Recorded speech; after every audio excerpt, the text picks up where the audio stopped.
I have a clock over here. Just one question. How many people of you live in Brussels? Well, something like 50%. So I have to take care of what I'm going to say. Ladies and gentlemen, it's a pleasure for me to be here with you. I'm a new incoming Minister of Mobility Public Works. Before that, I was Education Minister. Before that, and not in the Brussels region, but in the Flemish region. Before that, I did the same position as now, and before that, I was dealing with asylum seekers, which is a kind of other mobility in the world. Ladies and gentlemen, you know that Brussels is the capital of many things. We are the capital of the European Union. We are very proud of that. We are the capital of NATO, the seat of NATO. We are, of course, the capital of Belgium. We are the capital of the Flemish region. Basically, we are the capital of many things, but we are definitely not the capital of cycling. And we are not the capital of pedestrian walking neither. And we are, unfortunately, the capital of traffic jams in the world too. So to become a Minister of Mobility, you have to be a little bit crazy, because we all know that when you have a big problem and that we know that the car use is still increasing, we will have in the future years another big problem. So how are we going to solve the mobility issue in Brussels? That was the question that is being asked to me to explain to you. First of all, I wanted to make very clear that I'm not against cars. I drive a car myself. I have a driver. To know what to do. I just bought, with your money, for the taxpayer money, a hybrid car, so everything is okay. But I'm also a cyclist. And I'm also a user of the public transport system. So I take myself very often in the morning, in the rush hour, the subway, I take the tram, less buses, but I do that. I practice what I preach. And I want that this city becomes the capital of bikers and cyclists, that people use much more the bike and cyclists. 3 out of 5 the people who live in Brussels don't have a bike.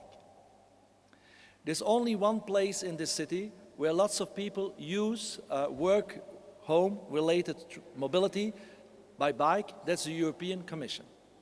In all other quarters of the city, people use whether public transport, whether the car to move themselves in the city. 1 out of 2 of all the going from one point to another in the city is for less than 3 kilometers. 1 out of 2 of all these movements are done by car, which makes that basically it's very easy to resolve the mobility issue in Brussels. What we have to do is to convince people who live in this city that when they have to make a movement, when they have to do something, that they think twice. And when it's a short distance, and when they have an alternative of using public transport, and we have a good public transport system, and we will continue to invest in it with a new subway line and 2 new lines and get more frequency on the line, they can take public transport. But we should get people on their bikes too. It's healthy, it's good, sustainable, and it's very good for the livability of this city, of our city. So I'm in favor of giving more space in this city for people who use the bikes, for people who walk in this city. And very often when you make this as a statement, you are being placed in the camp of the ones who are against the car. So I want to be, once again, very clear. It's not because you are in favor of people moving around on bikes or people walking around in a city that, per definition, you are against the car. It's just a question of choosing the right means of transport when you need transport. And after all, if all these people who can use a bike, and all these people who use their feet to walk, do that, the ones who really need the car, they will get fluidity in this city. So we will have the coming years choices to make in the city. We will re-equilibrate our public space.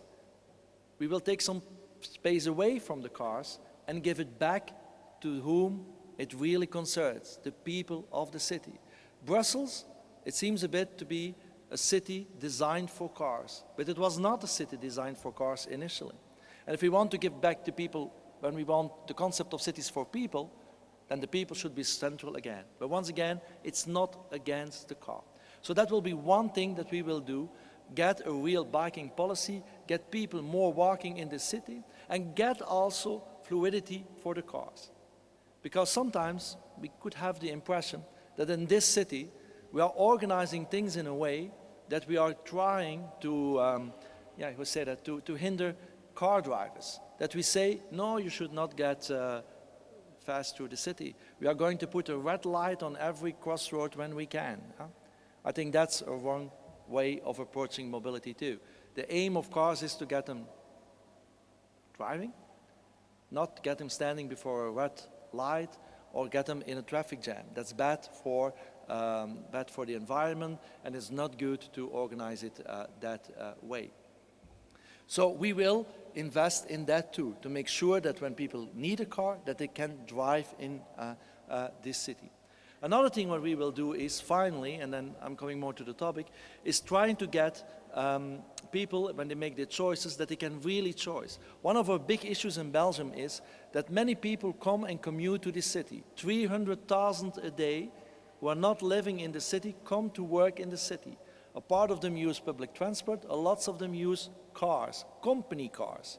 Our federal policy has been, for salary reasons, to give people a company car, which is of course good for the manufacturers of cars, and it's good for the climate too, because we get a very big turnover of new cars every 2, 3, 4 years introduced in the market. That's very good.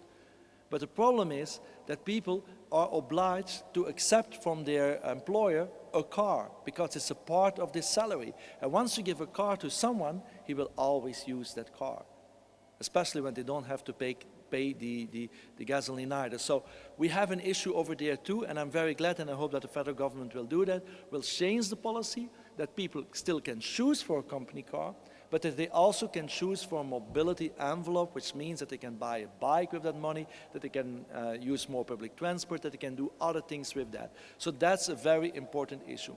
Another very important thing that we have to do, it's against the federal government, we will work with them on that, is to get finally our RER system around Brussels, the railway system, that people in a metropolitan zone around Brussels can take the train to come to Brussels. That's also very important.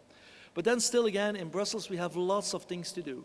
We still don't have a parking guiding system in this city, which is very important if you know that of all the cars present in the city, 98% of the time, all the cars are not driving.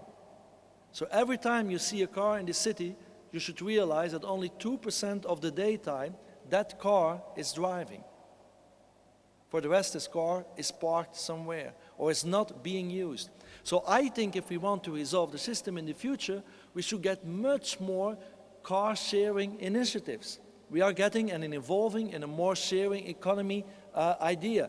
So let's share the cars that are present in the city and not being used. So that not everybody wants to have his own car, but we can share cars in property, but we can also share it in using. And then I come to another pillar of our policy, and maybe some of you have experiences with that, taxis, which are cars too. And I don't know if how you feel about the taxi sector in Brussels. Is it good? Nobody takes a taxi. Yeah. Well, that's an issue too already. You know, I believe that we should use much more taxis in Brussels as a complementary to public transport, because public transport can hardly do what a taxi can do. That is, move someone from one point to another, a point-to-point movement. And we need it in cities. So we should get much more taxis active in the city on better conditions. And then we get Uber, or I don't know how you have to pronounce that, Uber. You all know it. Who of you takes Uber? Oh, that's still okay. It's illegal in Belgium. So you're committing a crime. Huh? But it's a very interesting case, because Uber is illegal, but Uber is in the idea of ride sharing, of car sharing in a broad sense of way, and is using the new technology of getting these cars who are there and people who want to work under bad conditions, but that's another issue and we have to regulate on that, We will regulate it in Belgium. We will regulate Uber so that we can include it in our tax law, in our taxi law and tax law, because they don't pay taxes. That's a big issue, especially for the drivers, because they are going to pay in the future big money, because, well, the big amounts of money, because they are not paying taxes right now, and it's exploiting in a way too. So but the concept is good. And I think what we cannot do is stopping technology. And now I should not tell you to you that, because you had today a morning section about that. Technology is evolving, and we should use it much more, and we are not using it enough. We have in the city thousands of parking spaces that are not being used on a daily basis. Why don't we make an app, like it exists in Amsterdam in some way, to get all these parking spaces shared with the people? Why don't we still have a parking guidance system in the city where you know where we have the public parkings? We have more than 20,000 places in public parkings that are not being used. Why don't we have it? Why in the city we are not using all the data to know where are the traffic jams and where should people go and should not go? We are having it much more in our public transport system now, but still not always that good. And so I have a plea to you, and it is that we work together. I know that in all these areas, people are taking initiatives and organizations are doing things. But sometimes I have the feeling it's not always in a big strategy. And it's sometimes on an ad hoc basis. And we don't always know what is going on. So I think it's very important that public authorities, private sector works together. And that we make the use of this new technology to facilitate our life. She's moving, so I have to stop. You know, I see the signs. I will. I still have 1 minute if I can. So I will end with this. There are many cities in the world. I belong to those who believe that cities are the future and that we have to show the future. So let's work together right from the beginning, and let's try to get our act together. I think that's something very important as a message to do. You see that we are ambitious for Brussels, that we have a vision for the city. I think we should do much more things also on the mobility, public works, public space area. We will do that the coming years. But there is a lot of you to do too. Work together with us, and so we can make of Brussels the real capital of Europe, also on the technology-based innovations. And maybe we could be one, after all, we are the capital of Europe, one of these cities where we are the first to introduce new things. Testing ground, I'm not always quite sure of that, but we could try to do that. But at least try to be in the front run of changing the cities, getting on the top of urban mobility. And next time, not next time, but one of the next times you come, I hope I can tell you that we are not only the capital of traffic jams, that we are no longer on that list, but that we are also the capital of cyclists. Thank you very much.